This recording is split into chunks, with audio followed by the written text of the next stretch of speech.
ভূমিকম্পে ক্ষতিগ্রস্ত নরসিংদীর ঘোড়াশাল বিদ্যুৎ কেন্দ্রের সাবস্টেশন পরিদর্শন করেছেন বাংলাদেশ প্রকৌশল বিশ্ববিদ্যালয়ের একটি টিম। বুধবার রাত 8:30টার দিকে বিশ্ববিদ্যালয়ের সিভিল ইঞ্জিনিয়ারিং বিভাগের সাবেক অধ্যাপক ফখরুল আমিনের নেতৃত্বে 6 সদস্যের একটি টিম এসব এলাকা পরিদর্শন করেন। এ সময় তারা ভূমিকম্পে সাবস্টেশনের ভেঙে যাওয়া বিভিন্ন মেশিনারির তথ্য সংগ্রহ করেন। পরে তারা বিদ্যুৎ কেন্দ্রের ক্ষতিগ্রস্ত 11টি আবাসিক ভবন ও বিদ্যুৎ কেন্দ্র উচ্চ বিদ্যালয়ও পরিদর্শন করেন।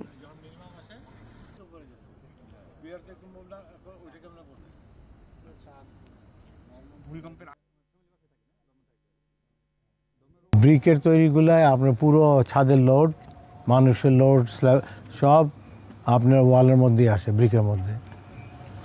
আর আরসিসি বিল্ডিংয়ে সব লোড আপনার স্ল্যাব থেকে বিমে যায়, বিম থেকে কলমে যায়, তারপর মাটিতে যায়। ওইখানে ওয়ালের ফাটল খুব একটা ভয়ের কিছু নাই, কিন্তু আপনার ব্রিক স্ট্রাকচারে ফাটল একটু ভয়েরই।